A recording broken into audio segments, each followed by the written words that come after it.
pseudos that are going on at the beginnings of every speech. I'm beginning to feel like I'm in the final round of nationals, so I am glad this is on tape.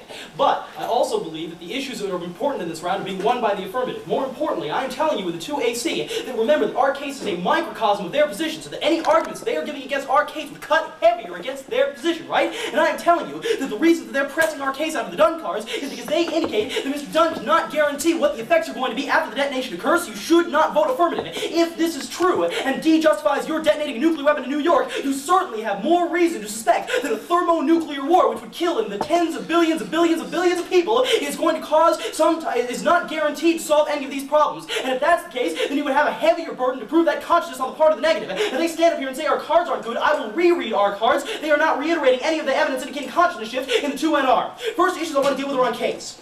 Contention 2. On the question of Dunn evidence, he says we're going to have to call for the evidence. That's not true. We're going to reread it for you. His next argument says negative increases consciousness. My first argument is where is this evidence? All it says is that there might be potentially some consciousness shift, right? And if there's reason to suspect that our cards are incorrect on case because you can't guarantee whether the situation is going after the nuclear detonation occurs, you certainly can't guarantee whether the world is going after the nuclear war occurs. Remember, it cuts heavier against Spark at any press they would make against our case. My second argument is I will reread the evidence indicating quite seriously and specifically that our case is going to equal a fundamental change in the way we look at nuclear weapons and any type of military power. Mr. Lewis Dunn in 1982. This comes from 1AC. Indeed, after nearly 4 decades of nuclear peace, any use of nuclear weapons can trigger a fundamental revulsion and outcry against traditional approaches to the use and control of military power.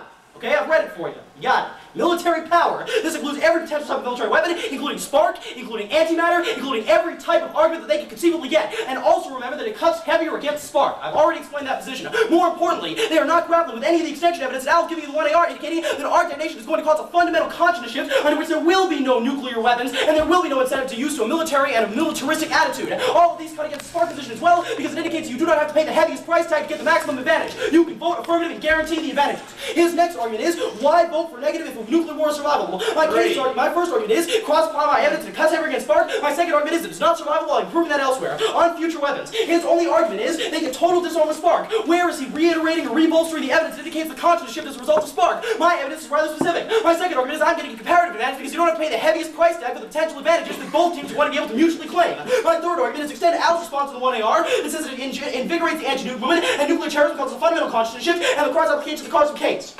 That's all I need on future weapons. That is all he goes for. Topicality. He is granting out most of it. He says cross-apply interpretation of resolution D limits. My first argument is this is not true. He introduces a grammar standard in the 1NC. That means we have to be precise to the grammar of a particular word. This word happens to have 3 compartments to it. We are fulfilling the word's necessity by indicating that we meet all 3 compartments. This is not unlimiting anything. My second argument is that to try to argue otherwise would collapse history standards upon one another. You can see that they're contradictory in nature. You can't have grammatical precision and this type of limiting precision at the same time in this case. And we are indicating that we are not only precise because we're looking at the words in focus, but we are also precise because we're looking at each one of these words, which is independently important for you to wind up determining whether we are topical or not. My third argument is that there is no extra topicality violation. You vote at the link level for topicality. I could be running any potential advantage as long as it is effectively linking to the resolution. I am getting my justification for voting affirmative. You would not necessarily want to have a round in which we have only arguments which are pertinent to the nature of the resolution that would deny the logical implications of whatever that resolution is. If I'm getting a link to the topic, I can argue any advantage upon which that link extends me to.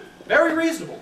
Next argument is on survivability. He says first that 3 through 7 arguments take out, not countervalue. My argument is that counterforce nuclear war is going to expand to the level of a countervalue nuclear war, and that's going to kill all. I will extend later.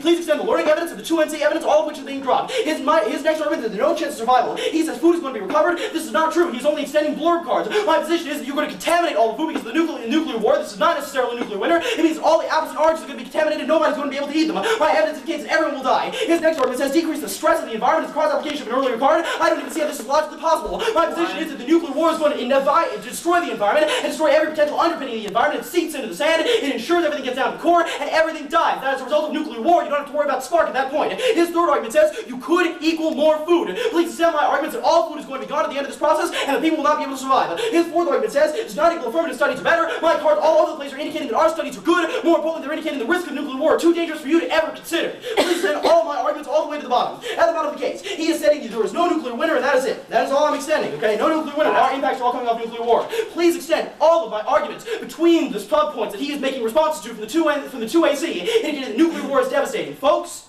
the most important thing in this round is that anything that responds to our case cuts heavier against Spark, since our case is essentially a microcosm of the Spark argument. So if you can't ensure that our case is going to cause the consciousness shift, and you would not want to risk a detonation as a result of that, you sure as hell would not want to risk a thermonuclear war to try to guarantee that some type of consciousness shift is going to occur in which would prevent Spark. More importantly, we stop military, tactical, embarrassing attitudes on the part of the superpowers. We solve.